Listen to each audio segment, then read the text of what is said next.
Guys, Sri Lanka is facing its worst economic crisis. Sri Lanka में हालत इतनी खराब हो गई है कि वहां पे एग्जाम लेने के लिए पेपर्स नहीं है। सरकार के पास पैसा ही नहीं है कि वो बाहर से किसी देश से पेपर्स को इंपोर्ट कर सके और एग्जाम ले सके। ठीक है, इसलिए एग्जाम कैंसिल हो गई। इतनी बुरी हालत है। अभी इस इकोनॉमिक क्राइसिस के बहुत सारे रीजन है, मगर one of the major reason है श्रीलंकन गवर्नमेंट की खतरनाक ऑर्गेनिक एग्रीकल्चर। गाइस, इस वीडियो से आपको एग्रीकल्चर के बारे में एक बहुत ही इंपॉर्टेंट लेसन सीखने को मिलेगा, इसलिए इस वीडियो को आखिर तक जरूर देखना। और मैं प्रोफेसर भट्ट के ऐसे ही एग्रीकल्चर और इन्फो को लेकर अच्छे वीडियोस लाता रहता हूँ चैनल पे, so please do subscribe. Guys, first of all, organic agriculture is the future of agriculture. Okay, actually हमारा फ्यूचर तभी पॉसिबल है जब हम केमिकल्स को छोड़ के सिर्फ ऑर्गेनिक फार्मिंग पे ध्यान दें। ठीक है, केमिकल्स को खत्म कर दे एग्रीकल्चर से, क्योंकि केमिकल से इतना ज़्यादा पॉल्यूशन होता है सॉइल में, एयर में, वाटर में। ठीक है, एग्रीकल्चर में बहुत ज़्यादा। सो केमिकल्स को हटाना एग्रीकल्चर से हमारे सस्टेनेबल फार्मिंग के लिए बहुत इंपॉर्टेंट है, सस्टेनेबल फ्यूचर के लिए बहुत इंपॉर्टेंट है।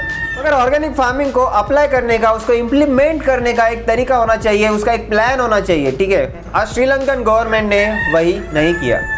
गाइस, 2019 में ही जो राजापेक्षा गवर्नमेंट है, ठीक है, श्रीलंका की गवर्नमेंट, उन्होंने ये कहा था कि हम अगले 10 साल में श्रीलंका को पूरी तरीके से ऑर्गेनिक बना देंगे और उसके हिसाब से प्लान बनाएंगे।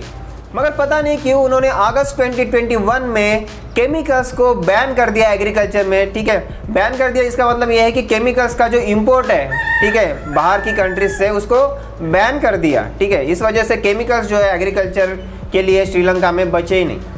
उन्होंने बस ये कह दिया कि अब से श्रीलंका में कोई भी केमिकल्स का, पेस्टिसाइड्स का या फिर फर्टिलाइजर का यूज़ नहीं करेगा एग्रीकल्चर में, सब लोग सिर्फ ऑर्गेनिक फार्मिंग करेंगे। अभी ऐसा डिसीजन लेते वक्त ना उन्होंने कोई बैकअप प्लान तैयार किया, ना ही इस डिसीजन से जो रिजल्ट्स आने वाले थे उसके लिए कुछ उन्होंने प्रिपरेशन की थी। ठीक है, और ऐसे ब्लंडर डिसीजन से क्या तबाही इकोनॉमिकली और पब्लिकली हो सकती है, ये हमारे देश में हमने खुद देखा है।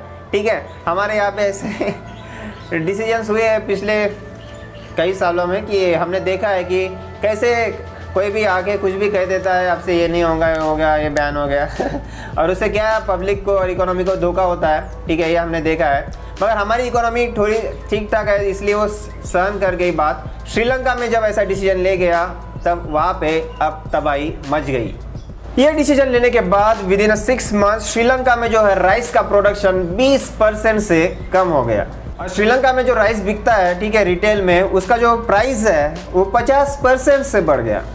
श्रीलंका जहाँ पर राइस का ओवर प्रोडक्शन होता है, मतलब कभी भी उनको राइस कहाँ से लेने की ज़रूरत नहीं पड़ती है, वो खुद के लिए जितना चाहिए उतना बना लेते हैं अपनी कंट्री में। मगर इस बार उनको बाहर से राइस इंपोर्ट करना पड़ा और उस वजह से भी बहुत ज़्यादा वहाँ पे प्राइजेस बढ़ गई।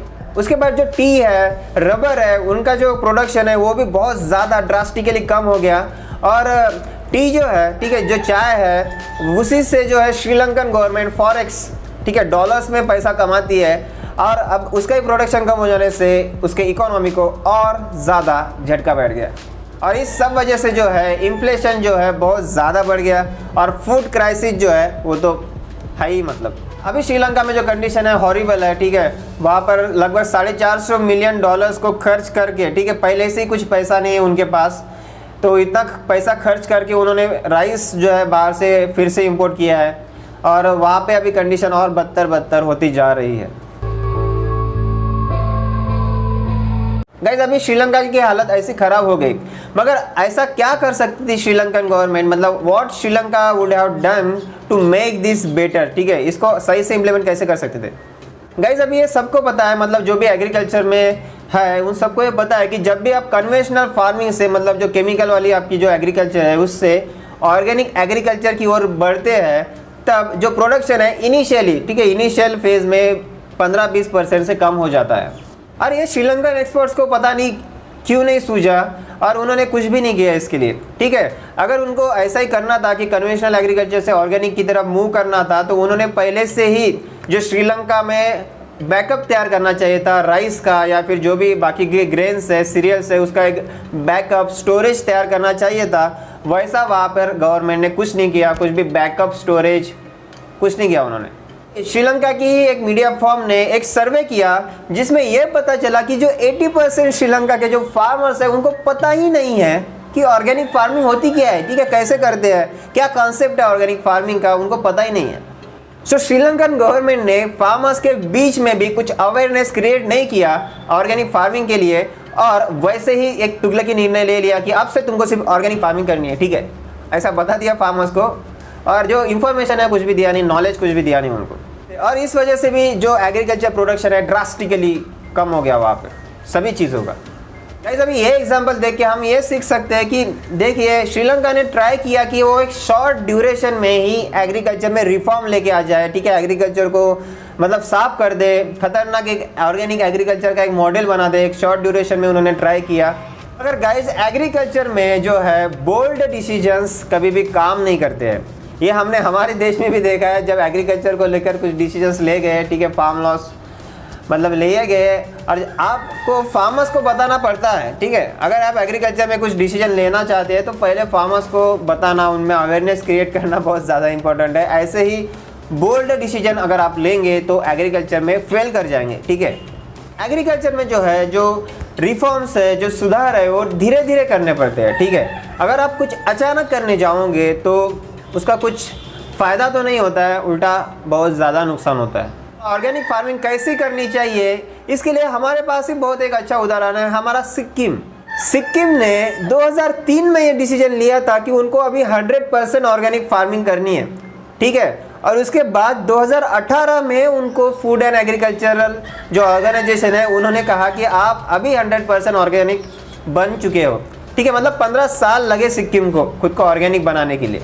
सो अगर आप ऐसे धीरे धीरे, ठीक है, एक सस्टेनेबल वे में एक अच्छे तरीके से प्लान बना के अगर ऑर्गेनिक फार्मिंग को इम्प्लीमेंट करते हैं तभी वो सक्सेसफुल बनती है, ठीक है। और ऑर्गेनिक फार्मिंग कोई गलत बात नहीं है, ठीक है, अगर आप उसको अच्छे तरीके से करें। Actually organic farming is our need, ठीक है, organic farming is our future, ठीक है। अगर आपको हमारा एनवायरनमेंट को बचाना है तो organic farming is very important, क्योंकि एग्रीकल्चर में जो केमिकल्स यूज़ किए जाते हैं उसकी वजह से सॉइल, एयर और जो ग्राउंड वाटर है, वैसे भी जो वाटर बॉडीज़ है वहाँ पर बहुत पोल्यूशन होता है, ठीक है, एनवायरनमेंट को बहुत ज़्यादा नुकसान होता है। जो केमिकल स्प्रे किए जाते हैं, ठीक है, फार्म्स में, उसकी वजह से कई किसानों की मौत हो जाती है हर साल, कैंसर की वजह से या फिर जो रिस्पिरेटरी प्रॉब्लम्स है उसकी वजह से। आपको अगर ऑर्गेनिक फार्मिंग के बारे में और कुछ पता है, ठीक है, और कुछ इंटरेस्टिंग फैक्ट्स आपको शायद पता होंगे, ठीक है, तो वो कमेंट सेक्शन में ज़रूर बताना हम सबको। और अगर आपको ये वीडियो अच्छी लगी है, इंफॉर्मेटिव लगी है, ठीक है, आपको अगर कुछ इंटरेस्टिंग इससे पता चला है तो प्लीज़ इसको लाइक ज़रूर करना। और अगर आप मेरे को सपोर्ट करना चाहते हैं कि मैं ऐसा ही कुछ और कंटेंट बनाता रहूँ, एग्रीकल्चर की जो इंटरेस्टिंग बातें हैं आपको बताता रहूँ, तो प्लीज़ इस वीडियो को शेयर भी ज़रूर करना, चैनल को सब्सक्राइब ज़रूर करना। और अगर आपको एग्रीकल्चर का जो करंट अफेयर्स है, एग्रीकल्चर की दुनिया में क्या हो रहा है, ठीक है, अगर ये जानना है रोज़ के रोज़, तो आप हमारा जो ऐप है एग्री इनसाइड उसको डाउनलोड कर सकते हैं प्ले स्टोर से, उसकी जो लिंक है आपको डिस्क्रिप्शन में मिल जाएंगी।